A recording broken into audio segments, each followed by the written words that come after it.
Hold on to your butts. Da-da-da. Boop. You were saying? Oh, hello. Welcome to episode 74 of the Civil War Breakfast Club podcast. Joined once again by my co-host Mary, a 5-foot Canadian who is too short to drive a rig, so she is protesting by drinking the entire country's supply of Labatt's Blue. I am merely a broken truck horn named Darren. Hey, Mary, how are you? Oh my God. First of all, you are more than a broken truck horn. And secondly, I'm 5'2". There, I finally admitted my actual height. Well, congratulations. You're finally getting there. However So how many are you? What's going centimarys on? I am. That's a lot of centimarys. So what's new? How's it going? How's everything going up there in old Canada? I hear a lot of action going on, I see. Yeah, there is. There's a lot of action in Ottawa right now and elsewhere. And here we are protesting. You know what there's a lot of action, Mary, is 1860s Southeast Kentucky. But before we get to that, as I am host, I must ask you the question. I was about to ask you, though, how you're doing. Oh, who cares? I'm fine. I was trying to be I'm polite. fine. Of course. So, Mary, that being said, what's the libation for the evening? Tonight I am drinking Ransack the Universe by Collective Arts Easy for you to say. out of Hamilton. And I am drinking it out of my George Henry Thomas mug because he is going to figure quite prominently tonight in our episode. And what, sir, are you drinking? Ooh, thanks for asking. Ooh. I'm drinking, it's called Shindig from Cowbell right here. And that is from somewhere in parts unknown to Canada as well. And I'm drinking it out of my North Civil War Champions mug because this battle we're going to talk about is the first win in the Western Theater specifically, really anywhere for the Union. So It is. I felt it was necessary. So that's where we are. So kind of jump into this, Mary. We've talked a little bit about the Western Theater, specifically Kentucky in the past. So while the war is raging in the East, both the Union and the Confederacy are each jockeying for that hopeful control of those 4 border states, right? Yep. Maryland, Delaware, Missouri, and Kentucky. Each of those states had their own level of importance for the governments, but Kentucky was the one that both Abraham Lincoln and Jefferson Davis really, really wanted, right? It bordered northern states such as Illinois and Indiana and Ohio, as well as some key southern states like Tennessee and Virginia, right? Whichever side controlled Kentucky would gain that key launching pad into the north or the south via a wide array of rivers and all kinds of ways. So, Lincoln personally felt it was important, not just because it was the state he was born in, but all for those economic and military reasons. They had the Ohio River on the Kentucky-Ohio border, was a huge shipping and commerce avenue. He had that quote, "I hope to have God on my side, but I must have Kentucky." He also said, "I think to lose Kentucky is nearly the same as to lose the whole game." So Kentucky, as the war goes on, is going to get extremely, extremely important. Well, they were also the ones that too, they sort of became a Confederate state at some point. Like they were pseudo admitted, it was divided, but that was also because of the geography, because in the south of Kentucky, you had, more that they were living the Southern lifestyle. And in the north of Kentucky, it was more that industrial kind of lifestyle. And they grew different crops as well in both the south and the north. But yeah, they, if he lost Kentucky, that was probably it. It was a lot like Missouri. It was so divided and it was like a powder keg. Well, it was definitely diverse. I mean, Kentucky's citizens were split on most of the issues of the war. Almost 20% of the state's residents were slaves. Yeah. But the white residents, they really didn't have any issue with slavery, really one way or the other. No. What they cared more about were those economic leanings of the North you mentioned, because that's what you pay with your purse. That's really what they cared about. So Kentucky, out of its own real interest, chose to remain neutral at the outset of the conflict. In the spring of 1861, Kentucky Governor, the great Beriah Egg McGoffin, Mary. McMuffin. Despite his pro-Southern leanings, because he was very much pro-Southern, was forced to declare the state neutral as the state legislature dictated it, right? Kentucky would send no troops for the Union nor the Confederacy, and it would remain neutral until September 3rd, 1861, when the rebels forced the state's hand by invading it. Remember? Yep, they did. Yeah. Right. You did an episode about that. That was the date, if you remember, Mary, that Gideon Pillow, remember him? Yep. Under the Confederate General Leonidas Polk, invaded and occupied the city of Columbia, Kentucky, on that southwest corner of the state, just north of that Tennessee border, right? So now Kentucky finds itself dragged into the Civil War without even really wanting it, right? Yep. And not only that, but if they found themselves in the center of it, they were almost the quasi epicenter of the Western Theater. Once in Kentucky, the Confederate, they formed that army, the Army of Central Kentucky, under General Albert Sidney Johnston there. At one time, he was one of the best generals the Confederacy had. And he'll set up his headquarters there in Columbus, right there. The army is going to be spread. It's going to be spread throughout the state with Simon Bolivar Buckner situated at Bowling Green, Kentucky. And its right flank, the one we're going to really talk about tonight, is placed in that Cumberland Gap where Kentucky, Tennessee, and Virginia all meet in those Appalachian Mountains. Yep, and that's where we find Zollicoffer, who we've mentioned him in an episode before, and this is where he's guarding it. And here's the thing about the Cumberland Gap, right? For one, it was the right flank. It was extremely important for both armies because it was the doorway into the west, and it was also the pass to the Appalachian Mountains. And really what it did is it offered a path of invasion for both armies. For the Union, it gave them a path to strike south into Tennessee, just north of Knoxville. For the rebels, it gave them a way to attack further north into Kentucky. So both armies really wanted that Cumberland Gap, so it was important. And what you just said, the guy who's put in charge of holding it, that right flank of the army, is a guy named Brigadier General Felix K. Zollicoffer. Yeah, and he actually leaves Knoxville to go guard this area. So this means like the eastern end of the defensive line extends from Columbus, Kentucky, through this Cumberland Gap. Mm-hmm. So it's in November that Zollicoffer is going to advance into Kentucky.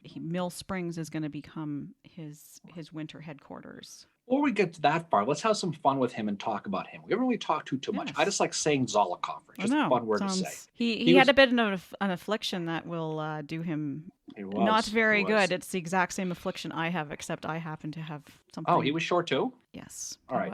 He was a Tennessean born in Maury, not Mary County, in 1812, and he was a descendant of Swiss immigrants. He became a printer in 1828 after dropping out of Jackson College in Columbia, Tennessee. He would later become a printer at the Knoxville Register, and then he became an editor of the Columbia Observer. So he was kind of a newspaper man, right? In 1835, he married Louisa Pocahontas Gordon, a descendant of Pocahontas married from that Disney movie. Wow. That's who he was related to. Disney movie. He'd get his initial military experience fighting the Seminoles in Florida in 1836 as a second lieutenant in the Tennessee militia. So now he's got a little bit of military experience. Now, after the war, he's going to dabble in politics and become a state senator in 1849 as a member of the Whig Party. He'd be elected to U.S. Congress in 1853, and he would support fellow Tennessean John Bell in the 1860 presidential election, right? The thing about him, though, when the secession talks started, especially in Tennessee, he actually tried to stop it. He wanted nothing to do with it. Using his political connections, he was able to join that state's delegation for that Washington Peace Conference there. He was a guy, he did support states' rights, but he wanted no part of secession. So, of course, Tennessee is going to officially secede on June 8th, 1861 and join the Confederacy. Almost immediately after that, Zollicoffer is going to get appointed the position of Brigadier General of the Provisional Army of Tennessee. And then he'll soon later get the same title in the Confederate States of America. Now, once he's in the Army, now he's on board. He wasn't sure of secession. Now he's in. Now he's all in. On July 26, 1861, he and his men are going to be sent to Knoxville, right? Yep. And their job is going to be to suppress the anti-secession movement in East Tennessee, where he became commander of the District of East Tennessee. He would basically arrest anybody, any way he wanted for being pro-union. So this guy did a complete 180 is what he did. Well, it's funny too when you think about, where he is, that they're arresting these, anti-secessionists, and then flash forward a few years later where we did that episode about Knoxville and where Burnside's there and how the city just completely, like, it will go one way or the other. It's like it's almost like it's divided. So it's interesting to see it this way early in the war, and then at the end of the war when Burnside is occupying it, they're like, oh yay, we're Union again. It definitely was that. But you can see the pieces starting to move on the chessboard, though. On September 15th, Albert City Johnson, he's going to be named commander of Confederate forces in the Western Theater. Now, this front we talked about is a long and wide front ranging from the Appalachians all the way to Mississippi River. Somewhere there's Kokomo in there probably. But he had that big long range. Now that is so much to handle for one guy. He would. But he does keep Zollicoffer on as a brigadier commander. So he's not the head anymore. He's just a brigadier general now in that district of East Tennessee. Zollicoffer, the thing about him, you could say many things about him. The one thing you can say, he's not passive. Even though his job is to hold that crucial Cumberland Gap, he decides he wants to be aggressive. And he's going to move his army, to what you said a little while ago, from East Tennessee to fight, Union forces on the border in Kentucky, right? Yep. November 27th, 1861, Zollicoffer is going to cross into Kentucky with 3,500 men who are mostly armed with old, crappy flintlocks or nothing at all. And we'll get to that in a little while, how that's going to be an issue. He'll move west to Mill Springs, Kentucky, a town just south of the Cumberland River, but he'll get to it with relative ease. Now, the thing about this thing, though, right?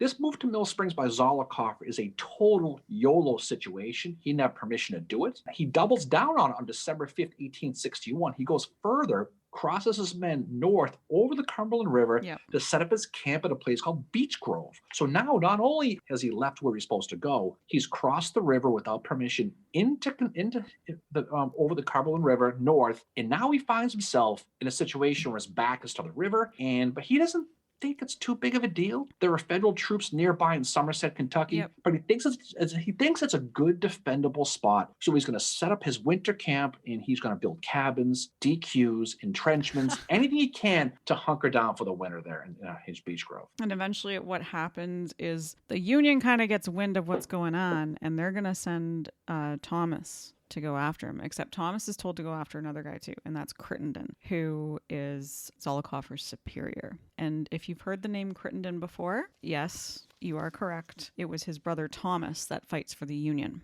This time we are talking General George Bibb Crittenden, his brother, who fights for the Confederacy. You know what's so funny about Zollicoffer, right? He's a confident fellow, Mary. He does what he does. He feels what he does. He goes into South Kentucky. And you know what the first thing he does? He issues a proclamation of the citizens of South Kentucky. He does, and what he doesn't realize about them is that not very far from where he is a church that is a stop on the Underground Railway. So I just happen to have a copy of that thing right here, Mary. It says, "The brigade I have the honor to command is here for no purpose of war upon Kentuckians, but to repel those northern hordes who with arms in their hands are attempting the subjugation of a sister southern state." So he's like yelling by himself at the moon here. Yeah. Because to your point, he doesn't have a lot of support around him. No. What he has to do with a hero complex is what he has. Big time. He must be from Massachusetts. That arrogance. But real quick, we'll set up his army real quick. Let me know how this whole thing goes. You mentioned Crittenden, right? Yeah. So the District of East Tennessee has about 6,000 guys spread over 2 brigades. Zollicoffer is going to have one. He's going to command the 1st brigade, and a guy named William H. Carroll is going to command the 2nd. They're going to be under control of George Bibb Crittenden, who was chilling in Knoxville, completely unbeknownst to what the hell was going on. Yeah. He's under the impression Zollicoffer is just still safely nestled in the Cumberland Gap. So you know what happens? He's going to find out, not only does Thomas find out, but Crittenden does. He's going to find out that Zollicoffer went off the reservation, is now encamped north of the Cumberland River at Beech Grove, and he's pissed. And you can't blame the guy. I mean, he must have spilt on his bib. He was so mad. Oh my God. I was waiting for a joke about that so bad. But he's going to immediately tell Zollicoffer to get the friggin' hell out of there, out of Kentucky, and move south of that Cumberland River again back to Mill Springs, because he knew that he was a sitting duck. If the feds ever massed their army, he was completely SOL and JWF, shit out of luck and jolly well, you know what. Yep. That's what was going to happen to him, right? The northern troops in the area are in the Army of Ohio under Don Carlos Buell, right? He's sitting up in Louisville. He will get word on December 29th that Zollicoffer's brigade has crossed into Kentucky, into Beech Grove, and he wants him gone. Yeah. So everybody wants him gone, right? And who does he bring in? He brings in one of his division commanders to deal with this annoyance in southeastern Kentucky, George Henry Thomas, right? Yes. He's in charge of that 1st Division. He's sitting in a town called Bardstown, Kentucky, which is about 100 miles away. But he's going to tell him to drive south in the winter, in the cold, in the muck, to go ahead and drive Zollicoffer out of Kentucky. And you won't believe what holds him up is weather and bad roads. And this is like, I was thinking about this about Thomas today. So many times in the Civil War, he gets held up by weather and bad roads. And I think he's just the type of guy that it's like, he's like Eeyore. Oh, well, we'll get into that. Like, just that whole, like, shitty things are happening to him. And so Thomas doesn't reach the area until mid-January. It's January 17th, 1862, by the time he gets there, and he's going to set up camp at a place called Logan's Crossroads. Well, he leaves on December 31st, 1861, okay? Dick Clark was probably in his 2nd year doing that show in 1861, right? So his division is 4,400 guys, and they're going to begin that march towards Somerset, Kentucky. He'll have a brigade under Marlon Manson. We talk about him. guys from the 4th Kentucky, 10th Indiana, and 14th Ohio, plus a couple regiments from Robert Latimer McCook's 3rd Brigade, which was the 2nd Minnesota and that 9th Ohio. Throw in the 12th Cavalry and Samuel Carter's 12th Brigade and Battery C of the 1st Ohio Light Infantry under Captain Dennis Kenny, all for good measure, right? Yep. So that's what he's got, right? Interesting thing about the 9th Ohio is they are the only troops that have seen combat to this point. And that's going to be the same for the Confederates, too. Mm-hmm. When we talk about this battle here in a little while, these guys, it's like we say, it's not easy being green, especially in the Civil War, right? Now, we mentioned the distance, about 100 miles, and you mentioned a little bit they were doing it while Mother Nature was clearly on the rebel side, right? Yeah. The march was dreadful. Thomas is going south. Just imagine you're walking in this crap with rain and sleet. It's turning the roads into mud pits. Now, the thing, you mentioned how long it takes them to get there. Yeah. Thomas anticipated this march was going to take 3 days. That's what he told, right? Mm-hmm. It took him 18 days to get there. Now, Mary, I'm not a betting man, okay? But I will bet your last IPA that this was the beginning of the Thomas's slow mantra in Washington. I bet this is where it started. Oh, exactly. And it all has to do with the weather. And that's the thing. It's like, but I think we'll talk a little bit more about this at the end with something that happens after this battle. But I think the going against Thomas was already happening because of the state that he hailed from, of Virginia. Right. No doubt. But, when we talk specifically about Nashville, yes. later, right? We're not going to about Nashville today, but he's accused of being slow. Exactly. I'm going to get this because this is the very beginning. I bet you this is where it came from. Anyway, I think so too. And it's easy to shit all over Thomas because he's from Virginia, right? Like that's what these guys are doing. They're like, oh, this is easy. He's from Virginia. Oh yeah. No, there's no question. So January 7th, 1862, it's a new year. The vanguard of Thomas's army is going to start to arrive at Logan's Crossroads, where you mentioned. And this is about 10 miles north of where Zollicoffer's position is on Beech Grove. It's about 7 miles west of that town of Somerset, right? Because of the weather, again, Thomas has got to sit and wait. He probably said, oh no, about 100 times while he was sitting there waiting, right? General Thomas had never seen such a mess. Never seen such bad weather. Oh, no.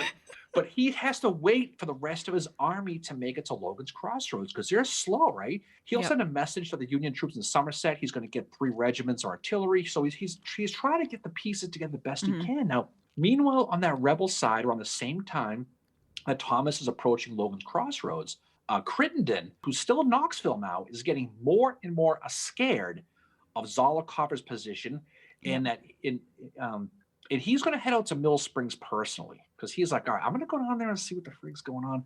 He will get quite a surprise when he gets to Mill Springs because when he arrives, he expects to find Zollicoffer, and he finds no one there. It's kind of like a Friday night in my life, right? He's going to learn. Okay, sure. He's going to learn that Zollicoffer has disobeyed orders or ignored them altogether. But he was supposed to get back south of the river and wait for him in Mill Springs. For whatever reason, he just didn't do it. So he's still across the bridge there over the river in the north. Now, the weather again is haunting Thomas, but it's also haunting the Confederates too, right? So the way the weather was going, the Cumberland River was really swollen and really moving fast. Yeah. This water was moving faster than you at happy hour, right? That's how fast it was really moving. Okay, you've seen me at happy hour. And you saw me trudge into that bar in a nor'easter. I moved pretty fast in that. but the problem is that river became so swollen that even if Zollicoffer tried to get across the river, he can't. He's stuck there. So he has to hope for the best, which is going to be an oops, situation. Now, Crittenden, he realizes that Zollicoffer is there, but then he realizes that Thomas's army has not fully arrived yet. No. So he perhaps thinks there might be an opportunity here, right? He starts to think that maybe Zollicoffer and Crittenden can go on the offensive and hit Thomas before his army gathers. He blows that conch shell about the weather slowing down, right? That's what's going on. So he's going to have Zollicoffer's brigade march north towards those Union positions at Logan's Crossroads. Yeah. Except what happens is one of Thomas's guys, his name's Schoepf, somehow he manages to get across, and they don't. The Confederates don't realize it. Talking 19th of January, about 6:30 in the morning. Yeah. Those first elements of Confederates are going to begin to arrive at the crossroads. This will be the rebel cavalry out of the 4th Tennessee under a guy named Benjamin Branner. In the 5th Tennessee under guess who? Guess what his name? Who commands the 5th Tennessee Cavalry is, Mary? George McClellan. How about that? Oh my All names. God, Okay. really? I'm willing to bet the fifth was slower than the fourth when they got there. I bet you the I fourth was beat gonna them say, there. did he actually Just my arrive there on guess. time? There's Poor just two George McClellan. McClellans. We love McClellan. There's two of them. There's two of them. Okay. And so the rebel cavalry is going to get there. They're going to hit that picket line. Now, Hmm. the 10th Indiana set up a picket line under William Keyes with 4 companies of that 1st Kentucky Cavalry, Yep. commanded by Frank Wolford, right? They're going to set up just on this hill, just outside of the crossroads. Now, these pickets are going to hold back the rebel cavalry, and eventually they're going to get reinforced by the rest of the 10th Indiana. So Yep. they got a pretty good line there now, right? With this cavalry engaged with the Indiana men, Crittenden is going to advance Zollicoffer's full brigade with Edward Walthal's 15th Mississippi in the lead. They're going to be the first element. The road still sucks. It's muddy, it's slippery, and the rain was off and on. Many of these troops are all going to start arriving piecemeal. They're all going Yep. to get there when they get there. It's like whatever. Now, the other issue too is they're all marching on the single road towards Logan's Crossroads. That was right before that preceded that hill I talked about. Hmm. Zollicoffer's numbers are more. They will push back that 10th Indiana after a full hour of fighting. And the 10th Indiana is going to scatter down the hill, and they're going to run into this big clearing in front of this woodlot. And in front of the woodlot is this big, long fence, this post and rail fence Yep. that is going to be, right, it's going to have the woods behind them with this field in front of them, right? And that's kind of how it's going to set up. So you got the 10th Indiana follows back behind the fence. They'll get supported by the 4th Kentucky under Colonel Speed Fry. We'll talk about Speed Fry here in a little bit. And a dismounted cavalry from that 1st Kentucky. Yeah.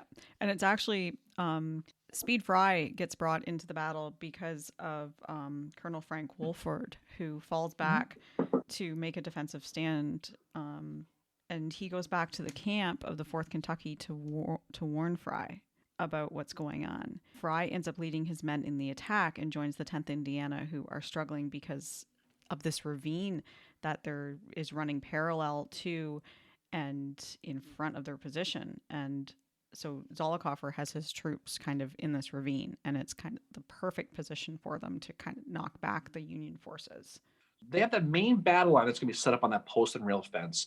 Now, the rebels are advancing. They have that ravine you talked about. Yeah. And Fry sees the 15th Mississippi trying to flank him on his left. And he's pissed. He's going to stand up on the fence. He's going to raise his sword. He's going to yell, "Stand up and fight like men," yells the Mississippi men, right? Now, the Rebs, seeing battle, like we said, many of them for the first time, are going to be confused, and the terrain starts to mess them up. You know what happens with these things. Now, Zollicoffer is leading his brigade, and he's up front with a guy named David Cummings of the 19th Tennessee. They're going to be on the far left of the Confederate Army with that 20th Tennessee and the 15th Mississippi on their right. Mm-hmm. Just imagine how it's going to be set up, right? Zollicoffer is bubbling along, okay? Yep. He starts to get fired from his fronts. And for whatever reason, he thinks it's his own men, right? He's going to ride ahead to see the situation in his front. And who is he going to meet? Fry. He's going to meet Colonel Speed Fry, commander of the 4th Union Kentucky, and who, ironically, he rode forward as well to see what the hell was going on. Yeah, he's going out to scout. And I mean, the problem with Zollicoffer is that he's nearsighted, which is what my issue is. And of course, like, I wear glasses, but I don't know that Zollicoffer did. Zollicoffer had also shaved his beard, too, before the battle, thinking he wouldn't be recognized. Well, he had one thing going against him that you just said. He was nearsighted. He had one thing going for him, and that it was raining. And because it was raining, he had a big white raincoat on. Yeah. It made him look like Doc Brown from Back to the Future. That's Great amazing. Scott, okay? Oh, my God. And that's that. And so he rides up. So Zollicoffer is going to meet Fry, and they're going to assume that he's going to assume Fry's a rebel and orders him to please stop firing on my men. Fry assumes the same thing. He's like, okay, well, he says, "I'm sorry. I would never intentionally fire my own men. I'm sorry about that." So all of a sudden, for some friggin' reason, Captain Henry M.R. Fogg, one of the guys on Zollicoffer's staff, comes riding out of the woods full speed, firing his pistol as the Wild West at Fry, because he knows he's a federal officer. Yeah. Zollicoffer doesn't, right? Fry and his men are going to quickly figure out what the hell's going on. Yeah. And they start firing. And moments later, both Zollicoffer, and Fogg are both dead. Now, Zollicoffer is going to be the first general officer to be killed in the Western Theater. Now, Speed Fry, after the war, Mary, he's going to claim he's the one who shot Zollicoffer, He does. making the phrase "Speed kills" really cool. If you think about it, right?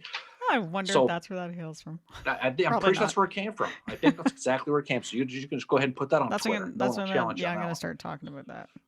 What definitely do it. So, but all of a sudden, once Zollicoffer is down, their troops, knowing their leader is dead, are thrown into all kinds of confusion. They stop advancing on that left front at the rebel Yep. lines. On the eastern side, just a few hundreds away to their right, the 15th Mississippi and that 20th Tennessee are going to begin to launch an attack of their own, just themselves, against towards that Union line behind the fence. Now, they're going to be targeting that 4th Kentucky and 1st Kentucky dismounted cavalry. Now, the Rebs are going to hit the fence full speed. It's going to be so brutal that they're going to be hand-to-hand combat.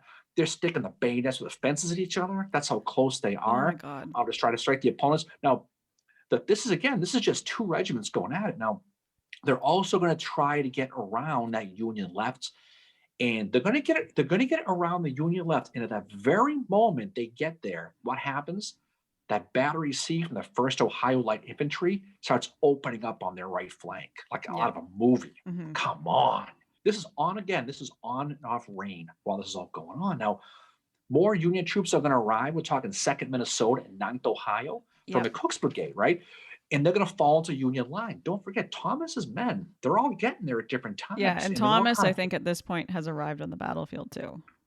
He's getting there. Yep. You know, it must have been, didn't take as fast as once it gets to Chattanooga, so he took his time getting this one, right? But the Rebs are going to get some help for themselves as well. That 25th Tennessee is going to get there under Sidney Stanton. And the 28th under John Murray, Tennessee is going to get there. So they're going to finally make the field as well.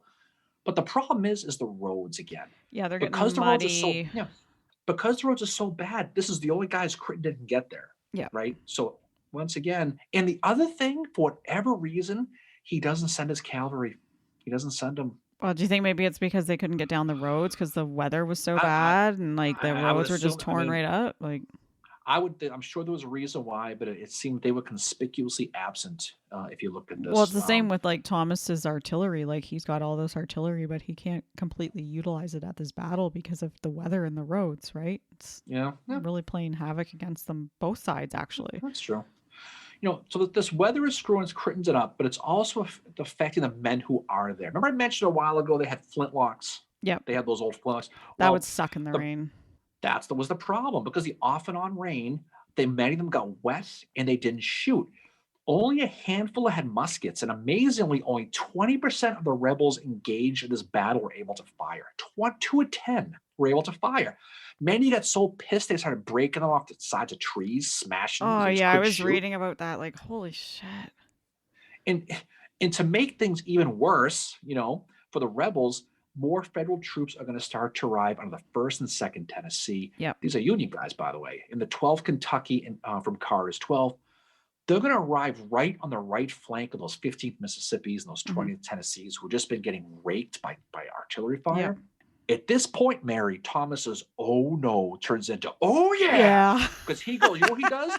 Because he turns into Kool-Aid Man. He advances everybody forward. He does, including the 9th Ohio. They attack from the right and they suddenly just charge and they make this like this bayonet charge against the rebels left. And these are the guys that these were the only ones to have seen action, and they're primarily German, and they're commanded by a guy named Gustav Kamerling.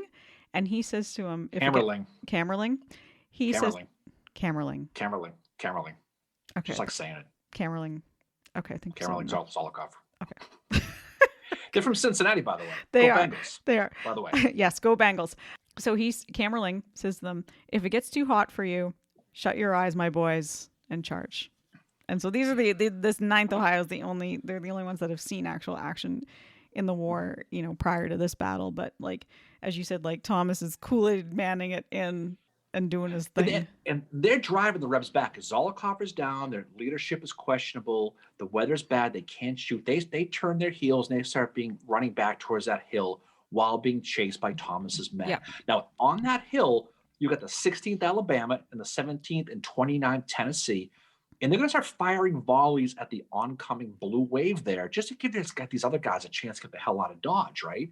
That rebel retreat is going to turn into an all-out O.O. Howard situation panic run at this point. Yep, I said it, okay? Booker. And And that's our they're OO going to, reference for this episode? A you negative got it. one? Well, they're going to be running. They're going to throw their guns because they're slowing them down. This is a mass retreat. Now, they've been fighting for 3 hours in the rain with guns that probably were prop guns. Okay. So they did pretty good, right? They really were. I mean, it's like fighting a reenactment against one half as real artillery and real ammo. Would be cool, by the way. I'd want to go watch that. Right? Yeah, isn't that like in Stalingrad where they were like, here, you take a stick and you take a gun. If the guy with the gun falls, you with the stick throw it down and pick up the gun. Is that like what? Sounds like a great story, Mary. But but the Rebs are escaping back. They're going back to Beech Grove. So at this point, for all practical purposes, Mill Springs, the battle is over. Logan's Crossroads is over.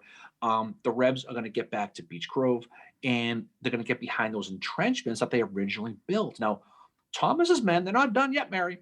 They're going to continue to bombard that rebel camp at Beech Grove, as well as a steamboat that's on the river, a rebel steamboat that's sitting there. They're going to take shots at that too.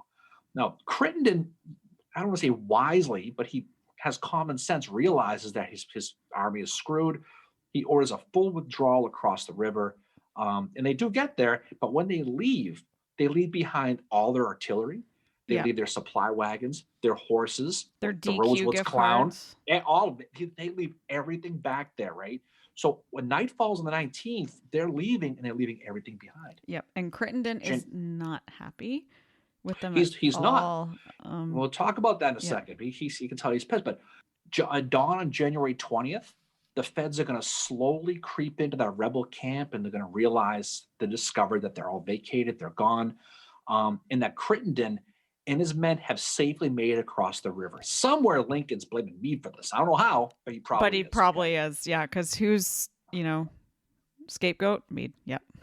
When in doubt, But back at Logan's Crossroads, the Union troops, they got to bury 100 dead in this big mass grave. But they will, out of respect for an officer, take good care of Felix Zollicoffer's body. Mm-hmm. Now, they're going to have it embalmed by a Union surgeon.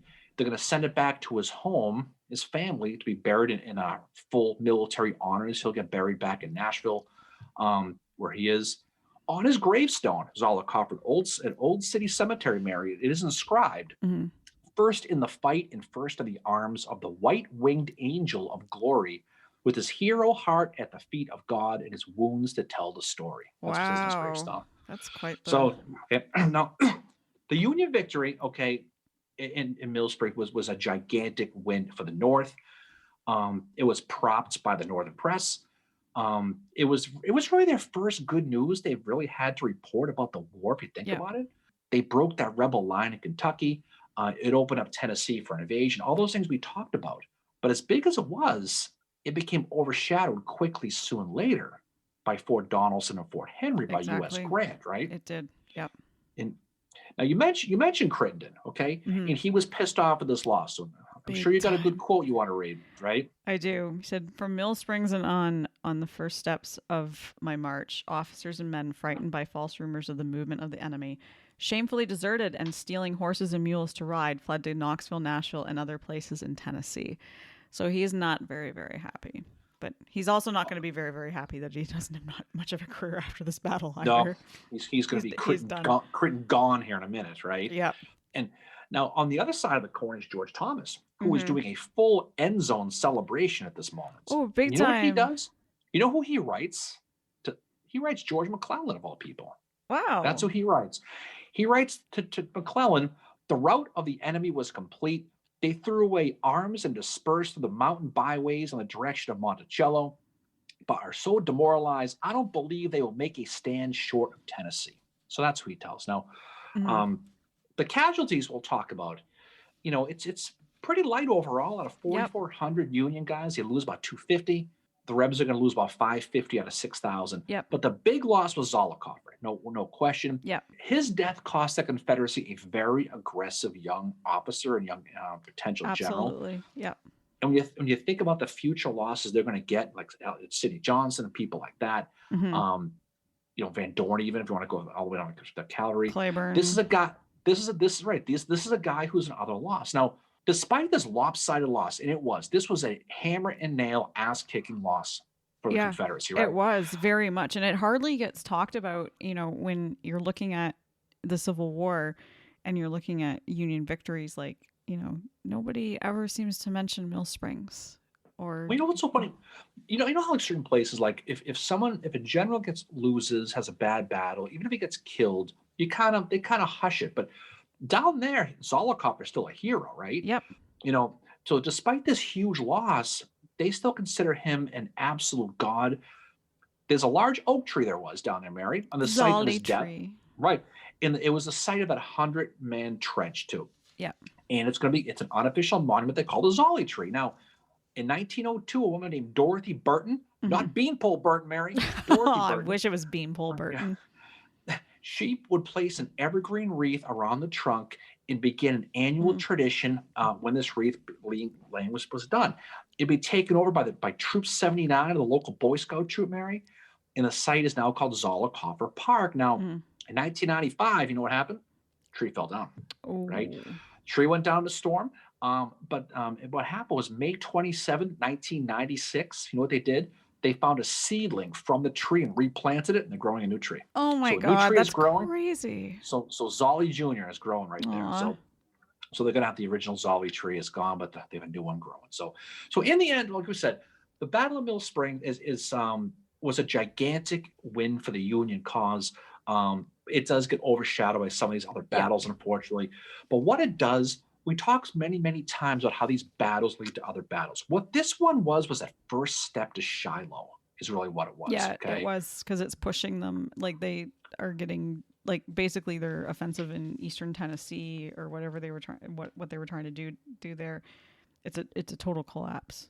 So this big you see nothing but bad news in the East. Now Yeah. you've got Mill Spring happen. Yeah. Okay, George Thomas. You're going to talk about him in a second here. Yeah. Should have been a hero, but not so much, right? No. And you're going to have U.S. Grant winning on the other side of the river there with Henry and Donaldson, and it's going to begin that slow trek that's going to ultimately culminate in Shiloh, which you know what happens in April of the Battle of Shiloh, 1862. But Mill Springs is huge because what it does, kind of like maybe a Winchester is to Gettysburg type thing. Yep. It helps perpetuate that momentum for the Union, who desperately needed it, and help them drive down that Western theater. So how about that, George Thomas, Mary? Well, that George Thomas. So I mean, he obviously does really well at this battle. This is he's getting the first decisive Union victory, and yet when we look back at the Civil War, nobody talks about it. I mean, when you think of Thomas, you think of Chattanooga, Chickamauga, all that. One rebel soldier after Mill Springs said, "Well, we were doing pretty good fighting till old man Thomas rose up in his stirrups and we heard him holler out, 'Attention creation by kingdom's right wheel,' and then we knew you had us, and it was no time to carry weight at all." So he knew that they were done. But what happens after this battle is Thomas does not get much credit for it. And Harper's Weekly wanted to put him on the front cover, and they don't. And the reason that they don't is because Abraham Lincoln would not allow it. He said, "Let the Virginian wait." And that is why he doesn't end up on the cover of Harper's Weekly. And one could argue that Abraham Lincoln might be a reason why we don't know much about the Battle of Mill Springs, and with George Henry Thomas being associated with it when he's saying, "Let the Virginian wait." He's got very much the same attitude towards Thomas that we see that Sherman and Grant have in 1863 when they are all at Chattanooga together. I think if anything, this is one battle that Thomas definitely needs to be remembered for, is this decisive Union victory. That's why they nicknamed him the Rock of Mill Springs. Yes, that's what we call him here at Civil War Breakfast Club. Right. But that's true. But it is sad though. You think about it. This is a guy who, I don't want to say all he did is win, no matter what. That's kind of not what he did. But he kind of did. He had a lot of success, but he had one strike on him, and it was a big one, and it was Virginian. Yep. And for some reason, I don't know if they just never trusted him. And I think that's why it was easy to say, "Oh, he's slow." Meanwhile, the weather is the thing bogging him down. He did a lot. Like, some of his campaigns are fought at the worst time. January, but he's still making it through. But yeah, you're going to get slowed up because of the weather. But when you look back to how he was at the end of the Civil War, and he doesn't live too long after the Civil War ends, unfortunately, he's very bitter. He tells his wife to burn his papers after he's like, when I pass away, burn my papers. It's no wonder that he was so bitter. If he's like, now I don't know if you knew about the Harper's Weekly thing, but you have the president of the United States shoving him off of Harper's Weekly. Yet look how Lincoln praises Grant for Henry and Donaldson. It is just it's tough. And don't forget, and a lot of, we mentioned weather. I mean, granted, it took him 18 days to make a 3-day milk run, but there's a reason for it. And there's a reason why in Nashville he had to sit and wait, and it was the weather. And so you have Grant and Logan being sent out to Tennessee to go relieve him because he's being so slow. You feel bad for him because he kind of gets the crappy end of the stick. Yeah. And it's all because of where he's from. But how long does it take Grant to take Vicksburg? And some of that is because of mistakes he and Sherman make along the way. And Lincoln's kind of like, oh, whatever. Well, they're sacred cows and they're non-sacred. Oh, I know. Cows, so, yeah. It's this is one that really opened my eyes to, wow, this is why Thomas has this reputation that he does and why he was so bitter. And, even Lincoln is playing into the whole like, oh, let's play the Virginian card against him because we can't trust him, right? Because look what Lee did.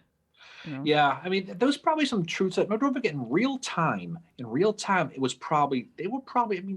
getting smoked in the East. Yeah. I mean, you don't know who's your friends and who's your enemies in reality. You never know when someone's going to flip, like you just said, by Lee, right? Mm-hmm. But I think he earned his chops as the war went on. Absolutely. But he never got out of Lincoln's doghouse for whatever reason. Never did. Well, and I don't know why he didn't earn it here at Mill Springs. He's done what Lincoln has wanted, which is a decisive victory. And Lincoln's like, don't put that man in Harper's Weekly. Instead, I think it was the 10th Indiana that ended up in there. And then in the article about it, I found some pictures about it. You have like a drawing of Stanton, and then I think there was one of like Zollicoffer or Crittenden in there. Like Thomas doesn't even get. Well, that was probably the Winfield Scott Hancock centerfold edition. So they didn't want to overdo it. Jesus. Okay, exactly. But that's that. So no, it's a tough story. But again, politics plays a lot into this. We've said this many, many times. And Lincoln himself was certainly part of it as well. Yeah. But he had a war to win. He had to make sure he was having the right guys. But give Thomas credit, regardless of consistently with that kick me sign on him. He did his job, but he kept doing it. He didn't stop. Oh, he did. Yep. No, he kept going, and I think it was probably because he felt like, okay, I know what these guys are up to, and I'm just going to keep going, and I don't want to give them any ounce of evidence that I might be for, the other side, or I might deflect or whatever. And he just kept going and going, despite that, despite what's happening behind the scenes and all that, right? So speaking of behind the scenes and going, what's next for us, Mary? So what's next for us? We have to decide. You mean surprise? You haven't decided yet? I've given you a few suggestions, and you just need to get back to me on what you want to do. Please get back to me. I did. I gave you a suggestion the other day, and yeah.